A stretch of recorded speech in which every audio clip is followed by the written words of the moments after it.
What's up, everybody? This is the Booch, and welcome to episode 31 of the Boochcast reviews, Darkside of the Ring. And before we get into this episode, I do have to address a few things right off the bat. As you guys know, this is the start of the season 4 of Darkside of the Ring, and I'm finally getting around to getting these videos out to you guys and finally recording them. As you can tell, there's a little bit of a change to the settings here. Normally I have a microphone here, and I have the little, extension thing that kind of leans it down, kind of like the radio stations where they have like the microphone like this, and I kind of lean in, have it like right next to me. Well, for whatever reason, the little lever thing, I don't know the fucking term for it, it broke. The little spring snapped, the damn thing broke. So I still have the microphone that's good, but it only operates on a microphone stand like this. Gotta put the microphone in there. The only problem is, with this stand, every time I've tried to adjust the microphone, it won't let me project my voice. Basically, I have to lean in like this and talk into it, which is good when doing an audio podcast, but it's not good when you're doing a YouTube video. You don't want me down here the whole time talking like this, and basically this is a waste of time, and it's not really going to be helpful, and I can see some of you guys are kind of bored already. Plus, here I can actually talk, I can look into the camera. I had to pull out my old snowball mic that you might have seen Zach and I use when we do YouTube videos together over on the recliners back there.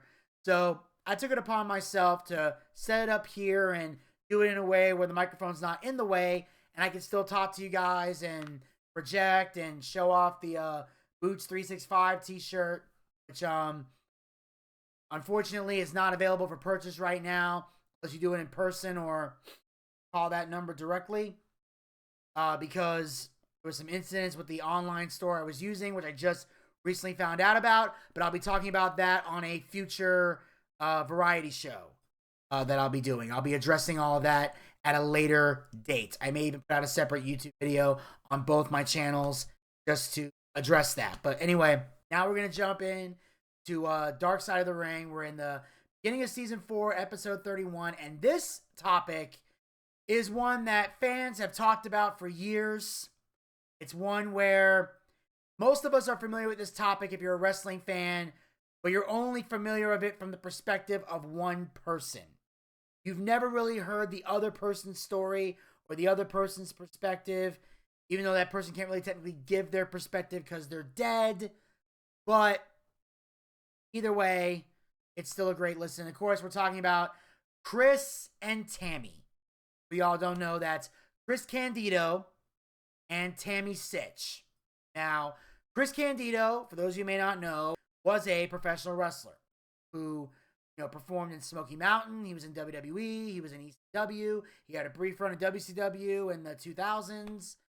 He was in TNA for a while, and he had a hell of a interesting career, and then sadly passed away. Tammy Sytch, we all know as Sunny.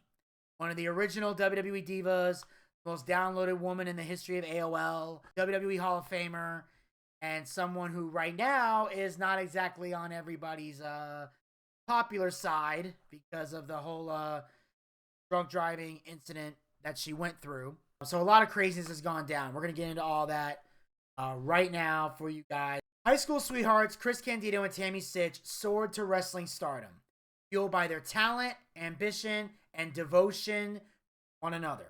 Chris and Tammy's story is everything. It was a love story, it was a cautionary tale, it was a success story, it was a failure story. But as Tammy's star rose higher and brighter than Chris's, the bond between the young lovers was put to the test.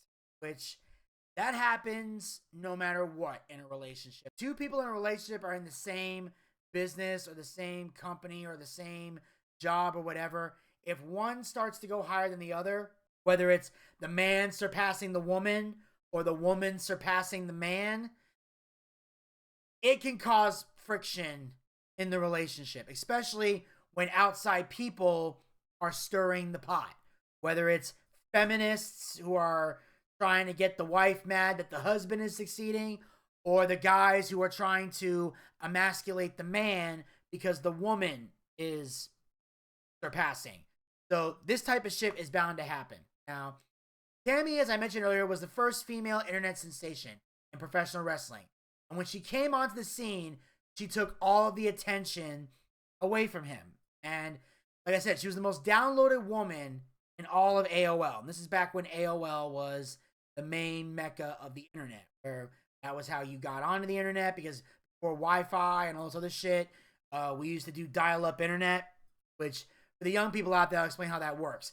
You literally had a computer, like a monitor and shit, that was connected to the phone line. Like you took a phone line cord and you plugged it in, and literally being on the internet was added to your phone bill. It was a big deal back then, AOL. It would be the ones that would say, welcome, you've got mail. In fact, there are some people today that still have an AOL.com email address. I don't know why, but they do. So she was a big deal. And it did take the attention away from Chris because, as I mentioned many, many times before here on these Dark Side episodes and when talking wrestling in general, no matter how much men say they love pro wrestling, back then, I can talk specifically to back then because for a lot of fans it's different today, which I find really creepy. We like naked women more than we like wrestling. If a hot girl is on TV, the man is more likely to be drawn to that than he is to the guy oiled up and doing collar elbow tie up and hip toss, drop down, leapfrog, Canadian destroyer. Those are all well and good. But a naked woman's always going to overrule that for guys. Unless you're gay, which, as I mentioned many times before as well, there is nothing wrong with that. But unless you're a gay man who's not into naked women, you're going to go towards the naked woman. It's just the way it is. So she was going to take the attention away Chris. Until a series of devastating injuries and ill-fated choices sent them hurling it towards disaster. He had an office that was devoted to wrestling. His nickname as a kid was Cook. This is Chris Candido. He started the Eastern Kids Wrestling Federation. He made a belt out of a platter he got from a wedding. He would go with his friend Scott into Brooklyn and wrestle at the Galaxian Bar. So this is back when Chris was a young kid. Chris was all about wrestling. He wanted to be a wrestler since he was a kid. And he would actually lie about his age to go wrestle at these bars. And he would travel obscene amount of miles in order to do it. Like, he was at a wrestling match at Madison Regional High School working a guy named Johnny Hotbody. Johnny puts him in a headlock and says, hey dude, check out the blonde in the front row. He was all dressed in white. That girl in white was Tamara Lynn Sytch. Of course, Tammy. So this is where Chris and Tammy meet at Madison Regional High School. And she was a bright high school student preparing for college, unaware that her life was about to take a sharp turn. So contrary to what people might think, Tammy was actually a very intelligent girl. Because when you're a girl who takes off her clothes or dresses scantily clad or does anything in the world of porn or being a model or anything, people automatically assume that woman's stupid. That's people's automatic assumption right there, is that if you're taking off your clothes for money, you must not be intelligent. And I think that's a stigma we need to fucking get rid of in our society. 100%. I know for the most part, I can be very much conservative on a lot of issues. But if there's one thing I'm liberal about, it's that I think the whole sex worker stigma needs to go away. I look at it like this. Pay your bills however you need to, as long as you're not hurting anybody or doing anything illegal. You're a grown adult, make a grown adult choice. So they fell in love, and Tammy became Chris's other obsession. Chris had actually gone to prom with a different girl, and Tammy showed up to the prom in her convertible. He left the date and got in her car. Now, that's a dick move. I don't care who you are. All right, look, I get it. You like this girl, you have a crush on her, but you don't do that. You know, if you're on a date, at least honor the date. And then after that, once the prom is over, you don't have to date the girl ever again. Then you can go hang out with Tammy. Like, to me, not only is that a dick move, it also shows at a young age that Chris was very much pussy whipped. Like, this is a sign of things to come. After graduating from high school, Chris does everything in his power to establish himself in the wrestling business.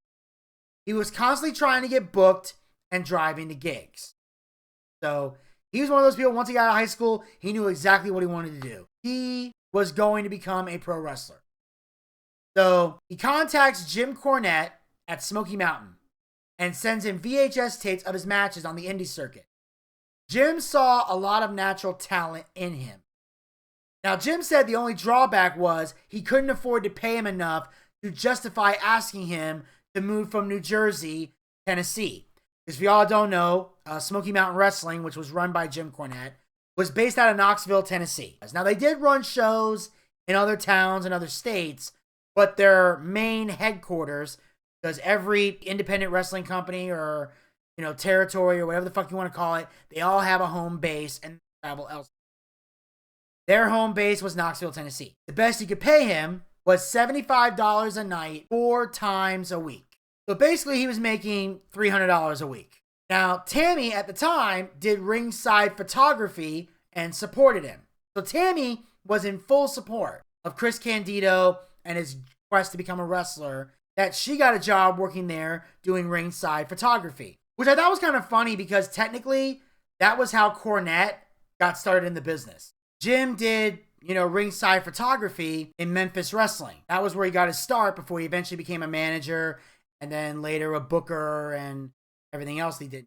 Jim saw that she had charisma and was pretty, but also quick-witted and intelligent. He decides to make her a manager. So now he's deciding that he loves Tammy so much, he wants to make her a manager because he feels like that's where she can really help out in the business.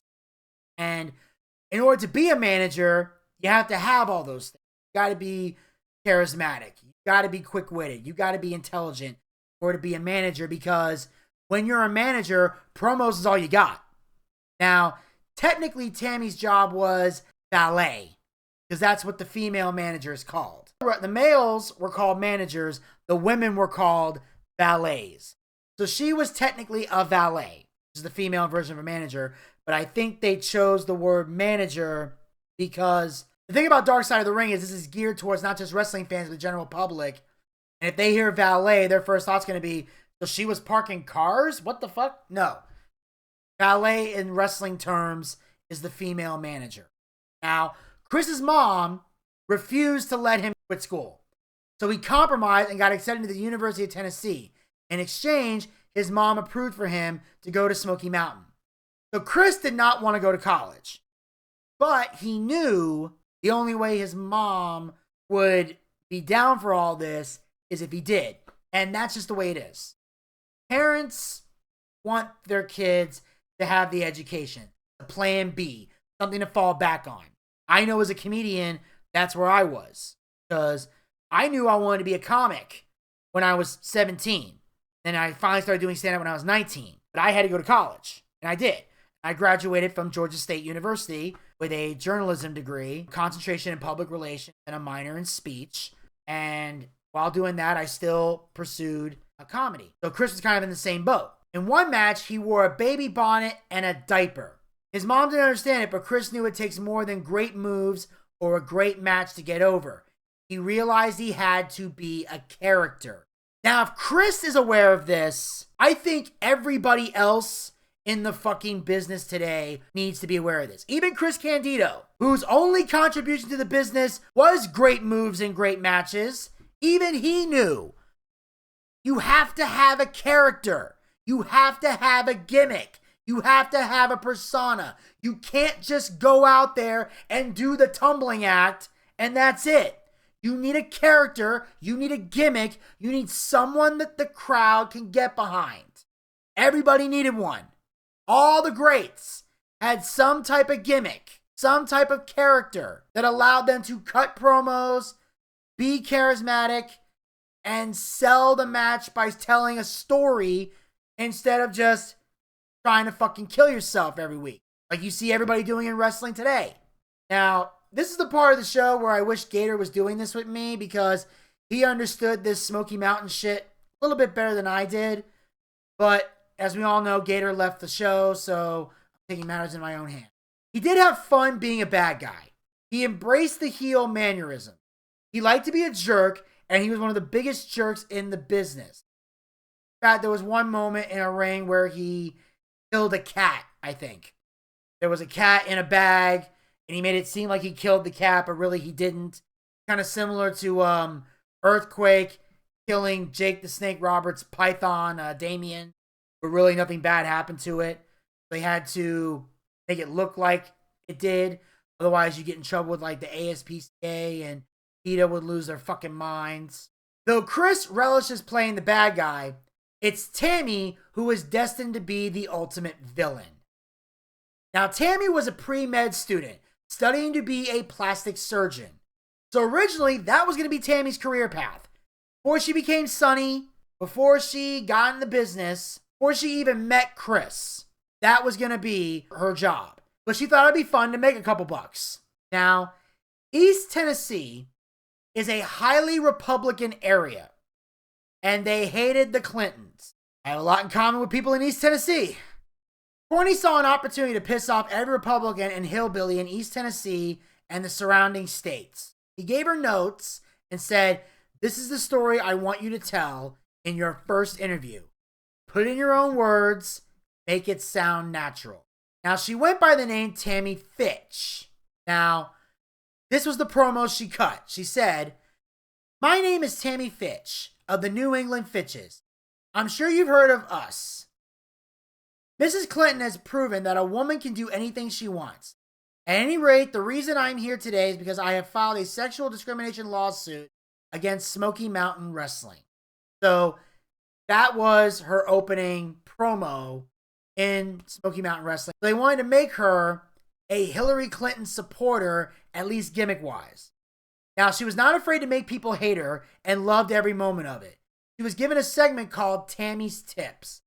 So that was her gimmick in East Tennessee, a Hillary Clinton supporter. Well, let me tell you this. As someone who has hated the Clintons pretty much my whole life and thinks Hillary Clinton is the most despicable politician in the history of politics, by far the most deplorable human being to ever step foot in the White House, even as First Lady or the Secretary of State and all the other bullshit jobs she's tried to get while using her husband.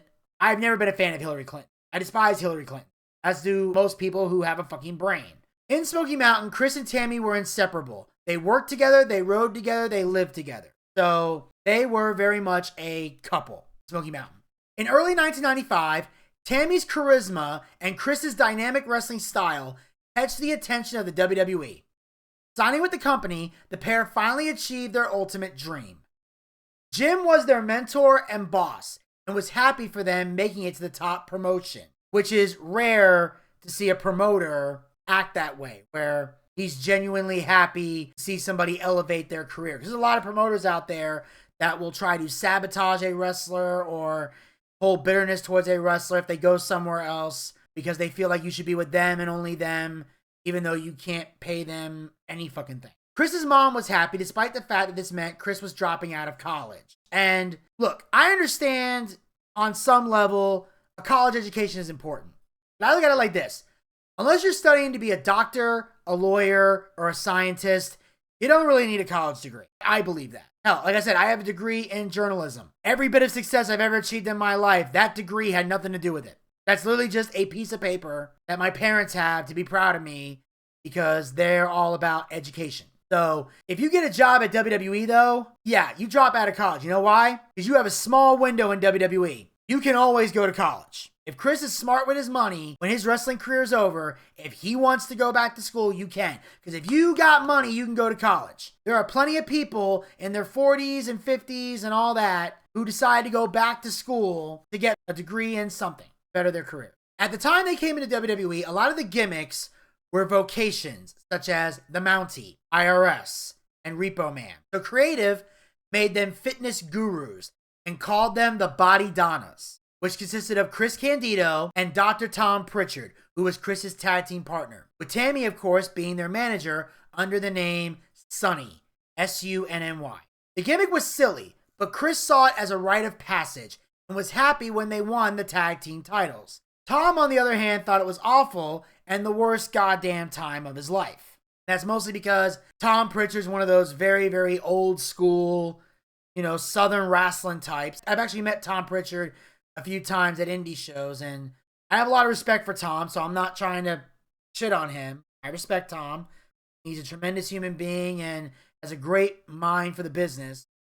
But obviously, he was not going to enjoy this. But Chris saw it as a foot in the door, which a lot of times when you get a gimmick thrown on you in WWE by Vince McMahon at that time, in the beginning, that's what they do with you. If you can take that gimmick and get it over, you get more success in WWE because you're dealing with their baby. And it also shows, okay, eventually, once you get some pull or once the gimmick doesn't work out, you can move on to something else. But you got to at least embrace it and try it, because if you're giving it all you got and it's not working, then they know it's not your fault. But if you half-ass it or don't embrace it or you bitch the entire time, then they're just going to blame you and not the gimmick. And you won't have a leg to stand on. So the best thing to do is take it, try to make it work, and then if it doesn't work, then you can move on to something else. Now, Chris had a hard time getting over, but because Tammy was likable in her gimmick, she got over with the fans, becoming the most downloadable person on AOL, as I mentioned before, and she went from a 19-year-old kid to a 24-year-old sex symbol. So Tammy's getting over because of her personality and how she looks.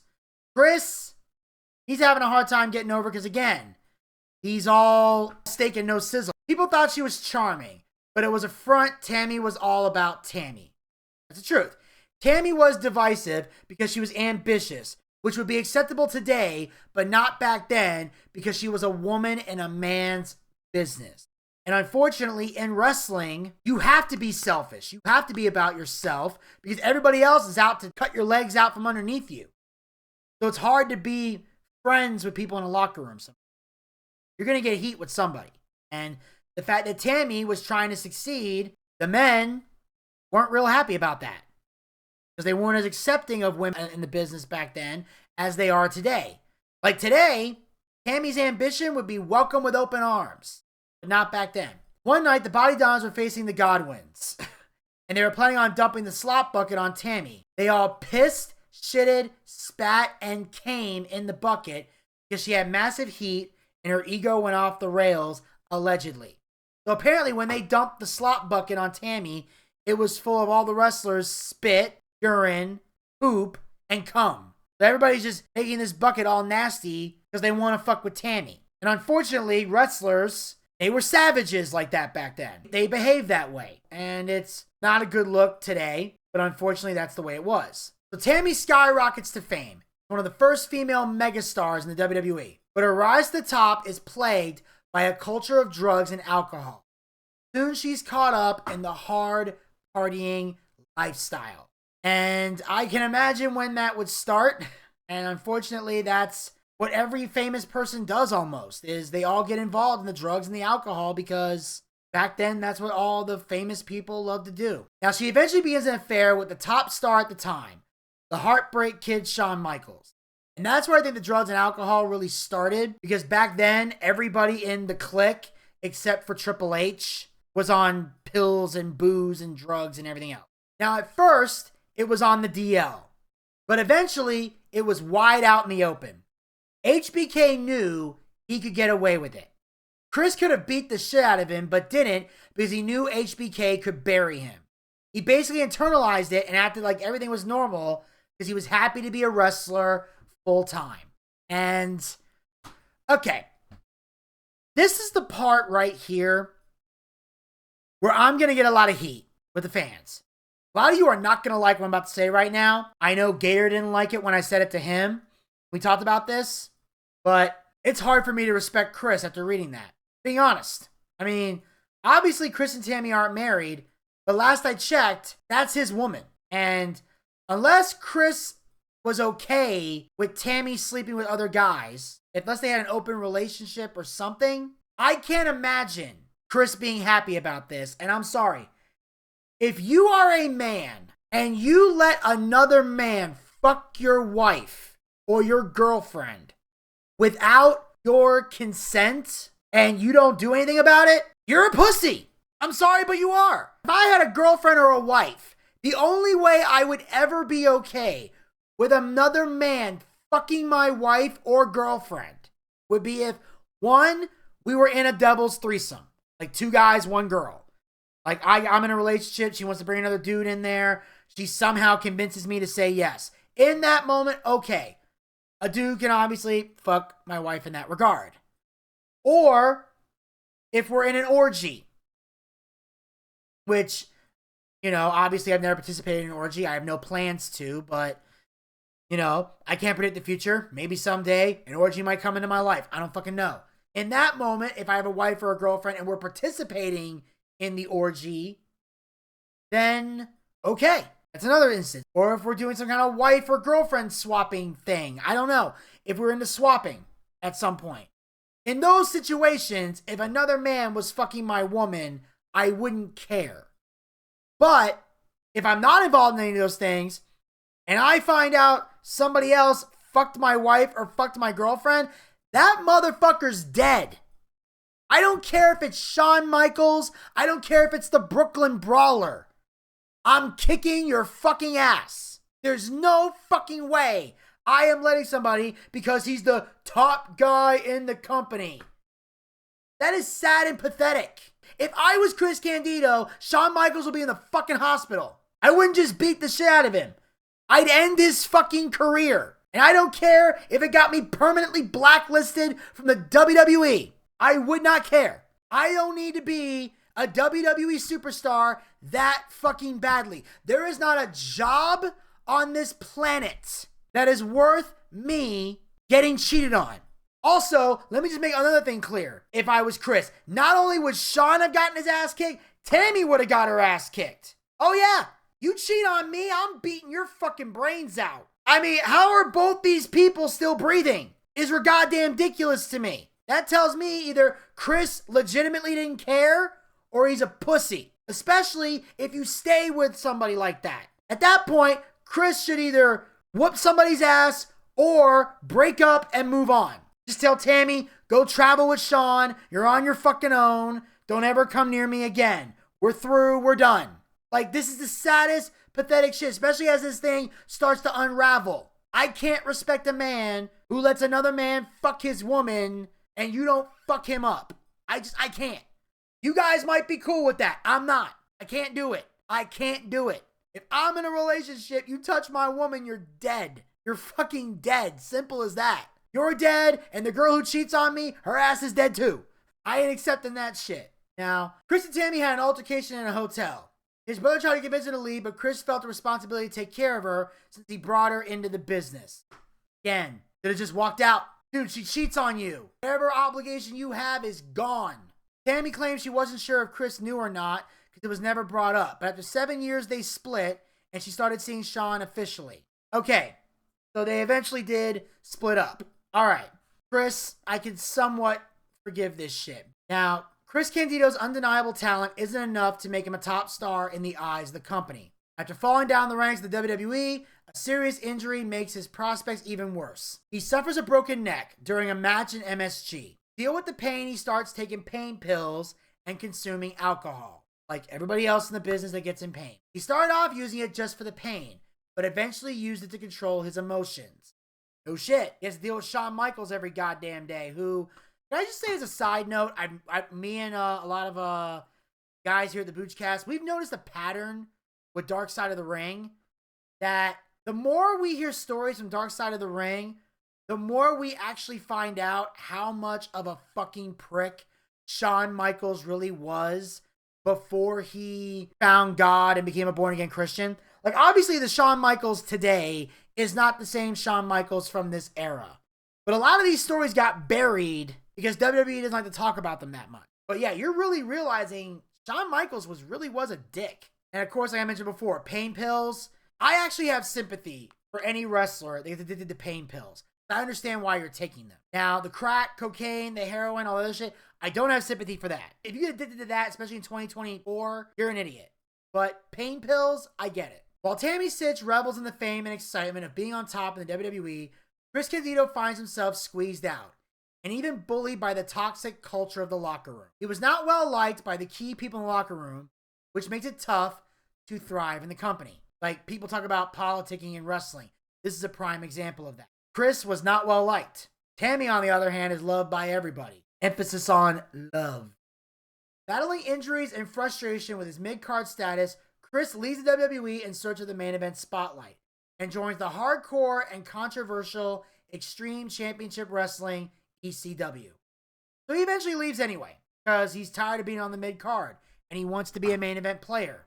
Even though in WWE, he was not a main event player, and ultimately, he did not have what it takes to be a main event world's champion. I'm sorry, I've seen a lot of Chris Candido matches. I'm not seeing it. This dude was mid-card for life. I'm sorry, but he was. Fans loved Chris because he was a throwback to an old-time wrestler. He was exciting and fast and strong, and he could talk, and he looked good. I still disagree on the talking part. He joined the Triple Threat faction with Shane Douglas and Bam Bam Bigelow alongside their manager, Francine. He created a finisher called the Blonde Bombshell, which was a power bomb off the top rope that he named after Tammy. Now, I did like the Blonde Bombshell, the finisher. I liked that finish. It was different. Nobody else was doing it, and he always executed it perfectly. Like I said, I disagree on the fact that he could talk, but he was everything else. He had a good look, and he could wrestle very well. I've never taken that away from Chris. He is an incredible in-ring worker. He just had no personality. And that's why it was good to have him in the Triple Threat, because Shane Douglas had enough personality for anybody, for all of them. And of course, Bam Bam Bigelow, we're going to get to him way later on in this Darkside series. But Shane, like I said, he was enough of a talker for all of them. Especially when he would go, "Cut the music." In fact, a lot of people think Triple H stole his game persona from Shane Douglas. Now, I'm not saying that's true.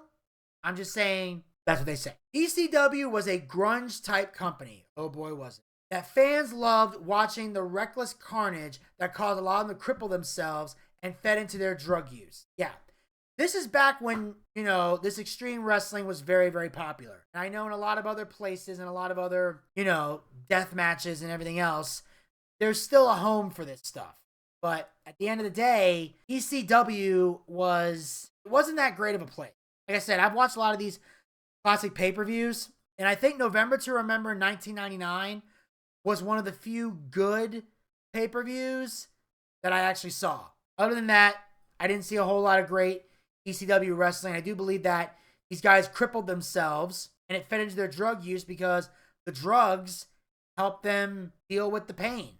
And I feel like in a lot of times when we see, the reckless shit in AEW or a lot of the deathmatch crap that we see today, especially in, even Game Changer Wrestling. Which obviously, I've revised my opinion on that a little because Game Changer Wrestling does have some great wrestlers and they do have great matches from time to time, but they can go a little overboard with the deathmatch stuff. And a lot of those places, it's just guys are crippling themselves and making their lives worse. Now, somas were a drug of choice for a lot of wrestlers, especially in the 90s and 2000s. Of course, that was also the drug of choice for my good friend, Bagwell, who I'm happy to announce is over 500 days sober. It's a heavy-duty muscle relaxer. They're great for back pain, and the intended use is to take 1 or 2 with food. That's what its intended use is. However, if you take 6 or 7 and chew them up and swallow them, it becomes an instant euphoric state. You basically get high the more you take. Now, Tammy did somas and alcohol, but she did them socially. Because she was hanging out with HBK and the Clique. They were all doing that same shit, minus Triple H, of course. Because he was actually brought into the Clique to be the designated driver. Tammy's meteoric rise in the WWE hits a sudden obstacle with the arrival of Sable, a new diva who quickly outshines Tammy in the eyes of both the company and the fans.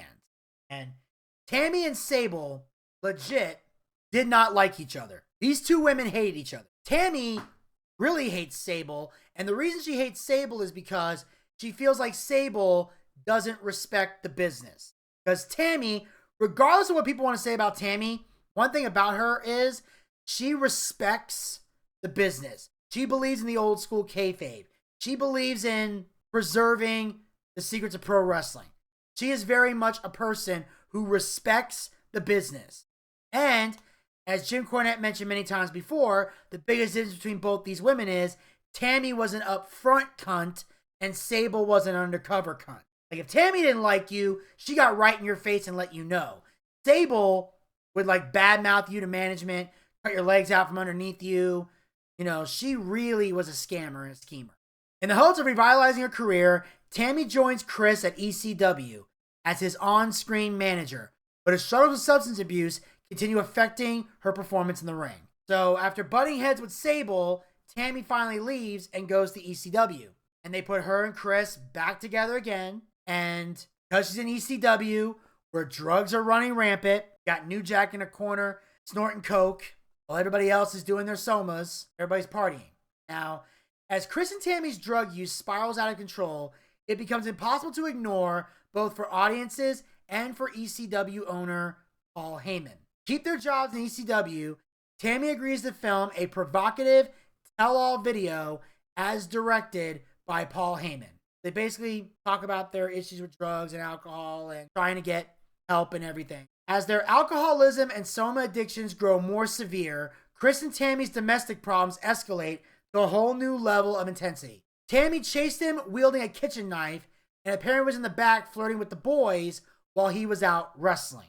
So a lot of wrestlers have claimed that Tammy has flirted with them. Some said she was sucking Sabu's dick for somas, and there's a lot of other rumors going around now. Tammy claims she's only had sex with like maybe 9 people in the business. You know, she confessed, obviously Chris was one, Sean was another. She admitted to hooking up with Davey Boy Smith. Dolph Ziggler was one. There was a 19-year-old from Virginia. But either way, we don't know what's true and what isn't. But wielding the kitchen knife, that's definitely a domestic problem. Now, while serving their suspension from ECW, Paul Heyman keeps Chris and Tammy on the payroll by assigning them office jobs, including arranging travel plans for other wrestlers on the road. Chris used an American Express card to book flights and hotels and get reimbursed. Eventually, that stopped. And this, ladies and gentlemen, when I saw this on Darkside of the Ring, this is the one moment that made me cry. Like, I actually want to hug Chris and Tammy right now, because I didn't realize that when it comes to the wrestling business, the three of us are kindred spirits. If I saw Tammy at an autograph signing, I would give her a hug just for that alone. Because, let me tell you something, ladies and gentlemen, I can 100% relate to that. Because I know what it's like to work an office job at a wrestling company. I know what it's like to have to arrange travel plans and pay for flights and pay for hotels and not get reimbursed and go fucking bankrupt to be part of the team. I was completely in this. You drop the E and add the U to the CW, you have my fucking career right there. I've been in the same boat. I've been in the same damn boat as these two. I've been through this shit. And trust me, it ain't fun. Especially when you don't get reimbursed. It's a fucking nightmare, ladies and gentlemen. One of the reasons why, like I said, I hope to do some more wrestling shows in the future, but if I do, I'm just going to be talent. Don't ask me to do any office bullshit. I ain't doing it. No fucking way. I am talent and that's it. Now, what Chris and Tammy don't know is that ECW is struggling with crippling debt. They don't know this, but obviously we all know this because it was part of the reason ECW ended up going out of business. As the promotion crumbles, the couple is stuck with a massive bill for tens of thousands of dollars in unreimbursed ECW expenses. They eventually ended up losing their home. Now, I will say, when it comes to the debts that I've gone through, it wasn't tens of thousands of dollars. But if you divide that by 2, you have the debt that I went through. Very much so. Oh, trust me. There's a lot of shit I paid for over the years when I was in an office job. I did the flights, the hotels, rent on the building. I've had to pay for posters. I've had to pay for I had to help out with concessions one time. I've had to pay for, you name something in the business, I've spent money on it at least once. One day at a pharmacy, Chris has a seizure and bites his tongue. He's coughing out blood and the paramedics are called. They show up and ask him what day it is, and his brother says, ask him something he knows. He goes, Cook, how many times did Ric Flair win the NWA title? Chris says 16, and he goes, all right, he's okay. He realized he was in the hospital and left. So that's how much of a wrestling fan Chris Candido was. He knew his shit. It's like, how many times did Ric Flair win the title? 16. He's all right. Like, that's kind of funny to me. That sounds like something my friends would do too. Like, how many times has John Cena been the world champion? 16. We're taking him home. How many times did Steve Austin win the Royal Rumble? Twice. He needs to stay here a while. We all don't know, the answer is 97, 98, 2001. After years of uncertainty, Chris and Tammy receive an invitation to join an independent wrestling promotion in Puerto Rico with the hope of revitalizing their careers. However, things quickly take a turn for the worse. They get batteries thrown at them, pee dumped on them, and all the somas they can take. Basically, they were at an outlaw mud show, and this is what happens. Go to a lot of outlaw mud shows. Fans tend to behave that way. In Puerto Rico, their fans are savages. He went to indie shows and realized a lot of the wrestlers didn't look like wrestlers. And he remembered how much he cared about the business, decided to get back on track and overcome the addiction to somas. So basically, he's on these indie shows, realizing these guys don't look like wrestlers. Some of them look like fat slobs. Some of them look like skinny twigs. Some of them look homeless. That's the problem with most wrestlers today, especially on the indies. They don't take the time to look like a wrestler. That's why you need to have a physique. You need to have a look. And of course, today you try to convince them of that, and all they do is go, you're body shaming us. Let me tell you something right now. If you're in the wrestling business and you're one of those people that bitches about getting body shamed, do us all a favor. Put on a shirt and go get an office job. I'm tired of people in jobs and anything, whether it's wrestling, being a model, an actor, whatever, who are in jobs that require you to be in shape or look a certain way, and you whine, moan, bitch, and complain about it. Either put in the work to get the look or go find another fucking job. Seriously, get in shape. You care enough about the job, put into work. Chris gets clean and undergoes intense training to regain his fighting form. Tammy by his side, he returns to the mainland to join a new wrestling promotion called Total Nonstop Action Wrestling, this is TNA. Back on television, he's determined to work his way to the top of the industry.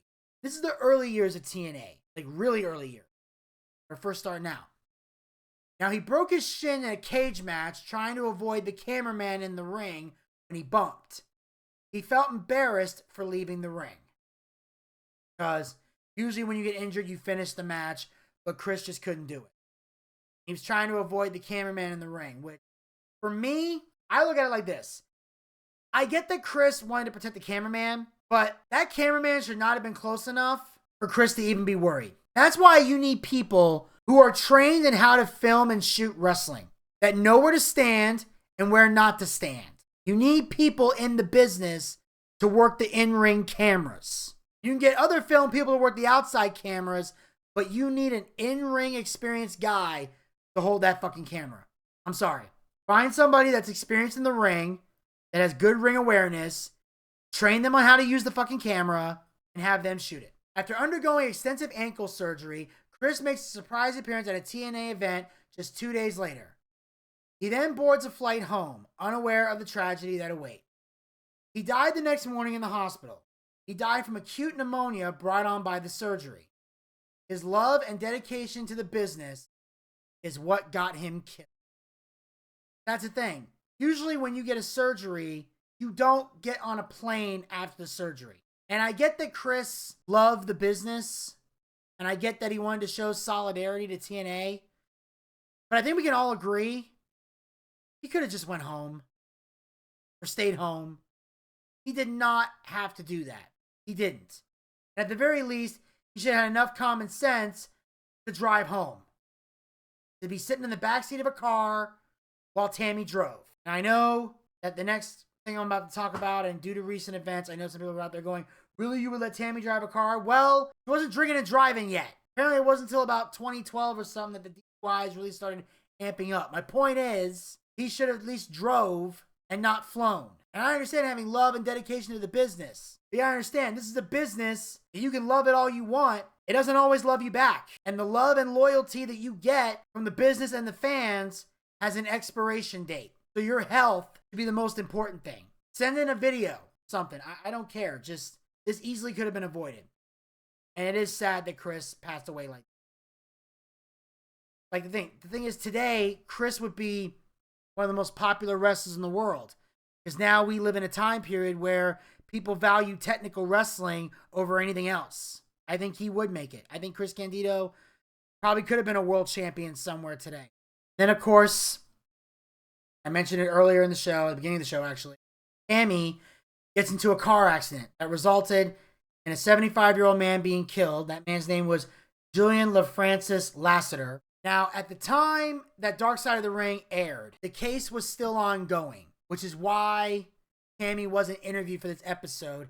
And Vice did take the time to mention this, which is why I respect Vice for doing that. Like, look, we wanted to talk to Tammy, but we couldn't because the case was still ongoing.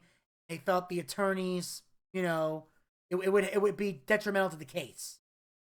So Tammy didn't do any press. Now, obviously, with the case being done, there may come a day where Tammy gets to be interviewed by the Vice people. Maybe Darkside of the Ring could do a special on her, like just the interview episode. Hey, this is the people from Darkside of the Ring.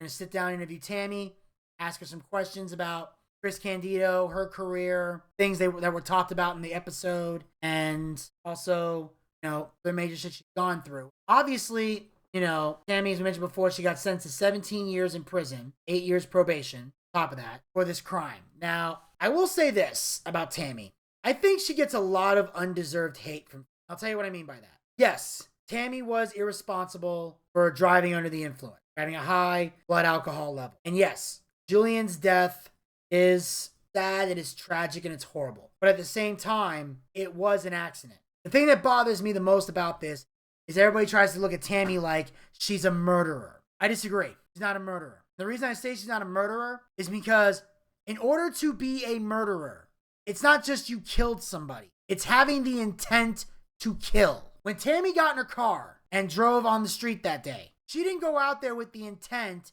to kill a 75-year-old man. Her intention was to go wherever the fuck it was she was planning on going that day. She didn't have an intent to kill. She's not a killer. She's someone who got in an accident by behaving recklessly. And as a result, a man's life was taken. And obviously she has remorse and regret for what she did because she didn't want to kill somebody. She didn't know this guy. She had no reason to want him dead. He was just being stupid and ruined her life. And it's unfortunate.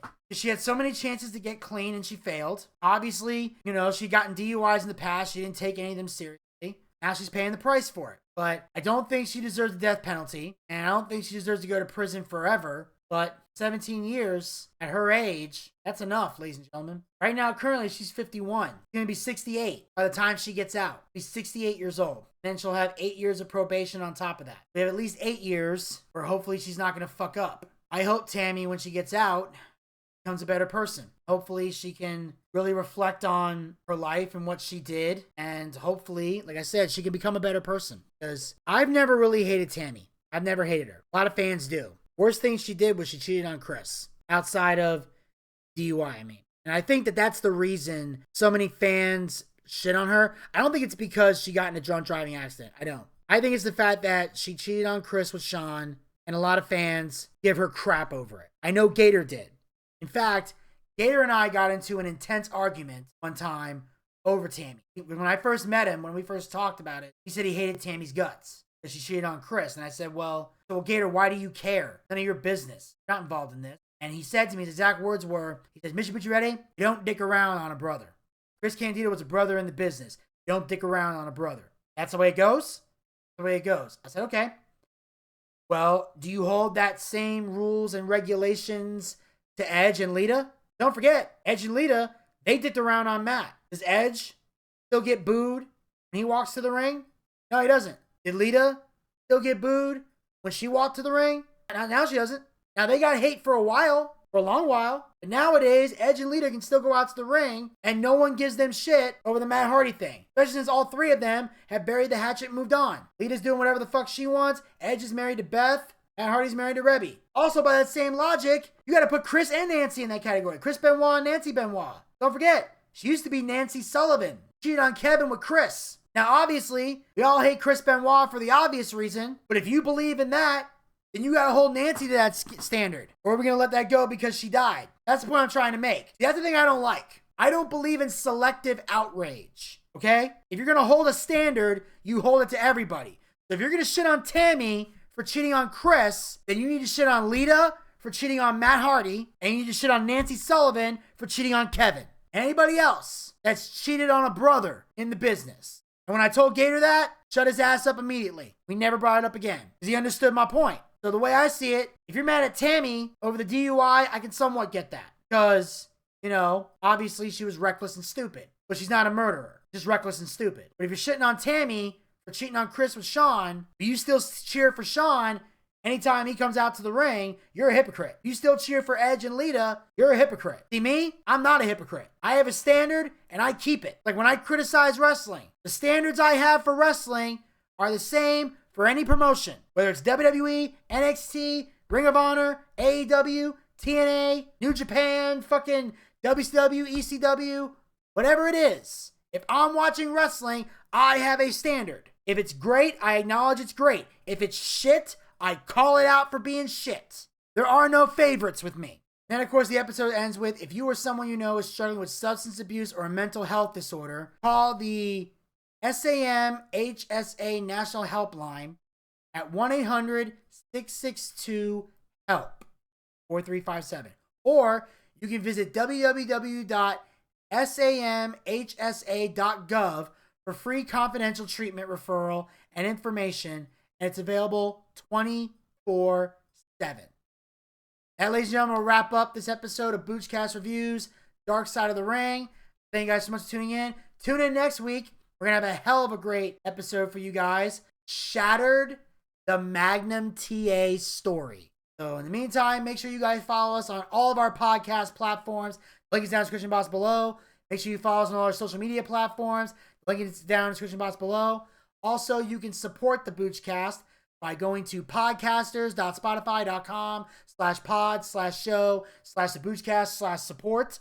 That link will be down in the description box below. And of course, as always, hit the subscribe button and ring that bell to be notified so you don't miss another episode of Boochcast Reviews, Darkside of the Ring, as well as other additional Boochcast YouTube content.